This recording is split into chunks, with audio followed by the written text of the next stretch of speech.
आ गया भाई, आ गया, प्री बोर्ड एग्जाम नजदीक आ गया। जी हाँ, आपके स्कूल में प्री बोर्ड एग्जाम स्टार्ट होने वाले हैं और आप इस बात को लेके बहुत सीरियस हो, लेकिन सीरियस रहना है, स्ट्रेस में नहीं जाना है। प्री बोर्ड एग्जाम बहुत इंपॉर्टेंट एग्जाम है, क्योंकि बोर्ड एग्जाम के पहले आपकी तैयारी, आपकी प्रिपरेशन का जो सही कैलकुलेशन है, अंदाजा है, वो आप प्री बोर्ड एग्जाम से ही लगा सकते हो। तो प्री बोर्ड एग्जाम को बहुत ज़्यादा प्रायोरिटी देनी है। कई बच्चे दिमाग में ऐसा सोच रहे हैं कि क्या मैं प्री बोर्ड एग्जाम स्किप कर दूं? बेटा, स्किप करने से कोई फायदा नहीं है, उल्टे लॉस बहुत ज़्यादा है। अगर आप चाहते हो कि बोर्ड एग्जाम में टॉपर जैसे मार्क्स लाना, तो प्री बोर्ड एग्जाम में अपनी तैयारी जज तो कर लो, आप कितने पानी में हो पता तो कर लो, है ना। क्योंकि just like board exam, pre board exam में आपका लगभग पूरा सिलेबस पूछा जाता है और आपकी एक्चुअल प्रिपरेशन उसमें चेक हो जाती है। तो इस सेशन में मैं आपको 15 डेज का मास्टर प्लान देने वाला हूं regarding pre board exam from the science point of view. यानी साइंस सब्जेक्ट में आप अगले 15 दिन में ऐसा क्या करें कि प्री बोर्ड एग्जाम आपका बेहतरीन ढंग से हो, है ना।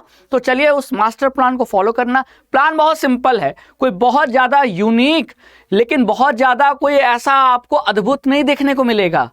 लेकिन अगर आपने ये मास्टर प्लान फॉलो कर लिया तो एक चमत्कार ज़रूर नज़र आएगा, आपके प्री बोर्ड के मार्क्स बहुत बेहतरीन ढंग से स्कोर कर पाओगे, है ना। तो चलिए इस मास्टर प्लान को सुनना। लेकिन सबसे पहला क्वेश्चन, कई बच्चे सोचते हैं कि क्या मैं प्री बोर्ड एग्जाम दूं?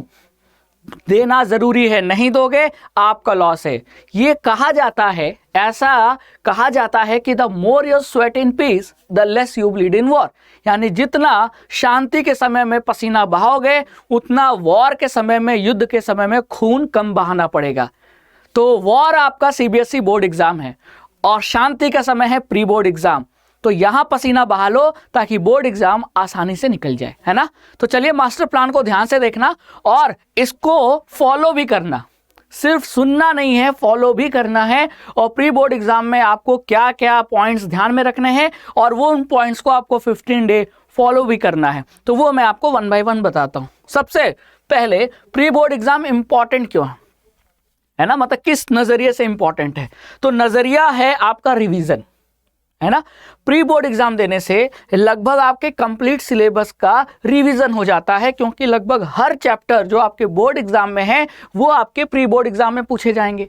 तो आप एक तरीके से बोर्ड एग्जाम ही दे रहे हो और आपको उससे सारे चैप्टर के पूछे जाने वाले क्वेश्चन का रिवीजन हो जाएगा। क्योंकि जब आप प्री बोर्ड एग्जाम दोगे तो फिर सारे चैप्टर पढ़ोगे, है ना। और जब सारे चैप्टर पढ़ोगे तो एक तरीके से आपके सारे चैप्टर का रिवीजन होगा। और बोर्ड एग्जाम के पहले ये रिवीजन बहुत ज़्यादा मैटर करता है, क्योंकि रिवीजन ही टॉपर को टॉपर बनाता है, ठीक है।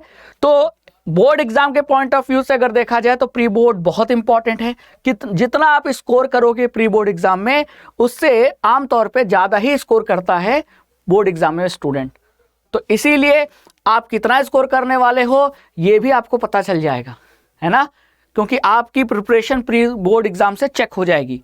तो इसीलिए आप अपनी तैयारी को चेक करो, जज करो कि मैं कितने पानी में हो। उसके लिए प्री बोर्ड एग्जाम दो और इसी साथ रिवीजन भी हो जाएगा। और रिवीजन हो जाएगा, इसके बाद आपके पास फिर भी टाइम बचेगा बोर्ड एग्जाम के पहले और रिवीजन करने का, है ना। तो रिवीजन पर रिवीजन, रिवीजन पर रिवीजन आपको मोर देन 90% स्कोर करने में मदद करेगा, खास तौर से साइंस सब्जेक्ट की अगर बात करें तो, ठीक है। तो ये इंपॉर्टेंस आपको ध्यान में रखना है। सबसे पहला जो मास्टर प्लान जो आपको फॉलो करना है वो ये है कि अब कोई नया टॉपिक ना पढ़ें। अगर अभी तक आपसे कोई टॉपिक मिस हो गया है किसी चैप्टर में, या मान लेते हैं पूरा का पूरा चैप्टर आपने नहीं पढ़ा है, तो अब आप उसे ना उठाएं, है ना। आपको कोई नया टॉपिक नहीं पढ़ना है, क्योंकि नया टॉपिक आपको कंफ्यूजन हो सकता है क्रिएट करे, आपको स्ट्रेस में डाल सकता है, ठीक है। वो टॉपिक प्री बोर्ड एग्जाम के बाद कवर कर लेना। अभी आपके मैक्सिमम टॉपिक तो पढ़े हैं, उन्हीं को बार बार अच्छे से रिवाइज करना है एनसीईआरटी बुक से। Don't follow other book. पढ़ना है तो सिर्फ एनसीईआरटी बुक से, और वो सभी टॉपिक जो आपने अभी तक पढ़ लिए हैं उसको बार बार पढ़िए, कोई नया टॉपिक पढ़ने के लिए मत जाइए। तो ये पहला है आपको जो अलर्ट हमने दिया है। तो रुकिए, आपने देखा होगा ना रेलवे लाइन पे बोला जाता है ठहरिए, रुकिए, दाएं बाएं देखिए, फिर आगे बढ़िए। तो वही मैं कह रहा हूं कि ठहर जाओ, नया टॉपिक मत पढ़ो, जो पढ़ा है उसी को रिवाइज करो, ठीक है। रिवीजन के साथ साथ क्वेश्चन प्रैक्टिस करना बहुत जरूरी है। तो मास्टर प्लान में जो अगला प्लान है वो ये है, फोकस ऑन क्वेश्चन प्रैक्टिस। अब क्वेश्चन प्रैक्टिस मैं तो अपने सेशन में कराता ही हूं, और सबसे ज्यादा मैं फोकस देता हूं 2 क्वेश्चंस पे, प्रीवियस ईयर क्वेश्चन पेपर जो बोर्ड एग्जाम में पूछे गए हैं, और सीबीएसई के प्रीवियस ईयर सैंपल पेपर, और जो इस साल रिलीज हुआ वो सैंपल पेपर। तो इन 2 एरिया से आपके जो क्वेश्चन प्रैक्टिस होगी वो बेहतरीन ढंग से होगी, up to the level of CBSE होगी, है ना। क्वेश्चन प्रैक्टिस करने का मतलब कुछ ऐसे क्वेश्चन की प्रैक्टिस हो जो सीबीएसई पूछता है। हम अगर उन क्वेश्चन की प्रैक्टिस करें जो सीबीएसई पूछता ही नहीं है तो हमारा मेहनत, हमारा रिवीजन सब बर्बाद हो जाएगा। इसीलिए आपको सही डायरेक्शन में प्रैक्टिस कराने के लिए मैं आपको ये गाइडलाइन दे रहा हूं, मास्टर प्लान दे रहा हूं कि सीबीएसई के प्रीवियस ईयर जो उसके वेबसाइट पे अवेलेबल है, और सीबीएसई के सैंपल पेपर जो उसके वेबसाइट पे भी अवेलेबल है, इन दोनों क्वेश्चंस की प्रैक्टिस कीजिए। Objective, assertion reason, subjective, case based, सभी टाइप के क्वेश्चन की प्रैक्टिस आपकी होनी चाहिए। जितना ज्यादा क्वेश्चन की प्रैक्टिस करोगे उतना ज्यादा आपको प्री बोर्ड एग्जाम में सक्सेस मिलेगी, है ना। तो प्री बोर्ड एग्जाम को सीरियसली लीजिए, है ना, और इस एग्जाम को फोड़ के रखना है, ये दिमाग में रखिएगा, है ना। आप सब कुछ पॉसिबल है, सब कुछ कर सकते हैं, लेकिन अपने ऊपर भरोसा रखो, सब कर लोगे बच्चों, है ना। तो ये मास्टर प्लान आपको 15 डेज तक फॉलो करना है, ठीक है। तो और ये मास्टर प्लान में सिंपल सा था ना, कोई बहुत ज़्यादा यूनिक नहीं मैंने बताया, क्योंकि दुनिया में कोई यूनिक चीज़ से ज़्यादा ज़रूरी है कि जो दुनिया में सभी कर रहे हैं वो किया जाए। यूनिकनेस आपको अलग तो बनाती है, लेकिन जो बाकी कर रहे हैं वो भी करना ज़रूरी है। बाकी भी मेहनत कर रहे हैं, आप भी मेहनत कीजिए, 2 कदम आगे बढ़ के मेहनत कीजिए, है ना। यूनिक आपको क्या बनाएगा, हो सकता है बाकी बच्चे सैंपल पेपर या प्रीवियस ईयर क्वेश्चन पेपर नहीं प्रैक्टिस कर रहे हो, आप कर रहे हो, तो ये चीज़ यूनिक है, और ये यूनिक आपको नैया पार लगाएगा, 90% से ऊपर ले जाएगा आपको, है ना।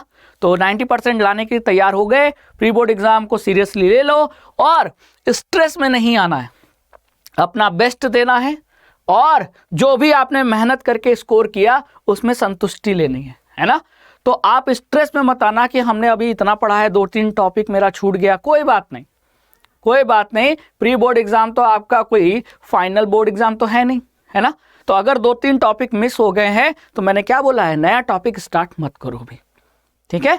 और स्ट्रेस में नहीं आना है, ये तो आप अपने आप को जज करने जा रहे हो, तो उसके लिए स्ट्रेस में क्या आना है, स्ट्रेस में तो जिंदगी में कभी भी नहीं आना होता है, ठीक है। आप अच्छा करोगे, अपने ऊपर भरोसा रखो। आपको प्री बोर्ड एग्जाम के लिए राघवेंद्र सर की तरफ से बेस्ट ऑफ लक।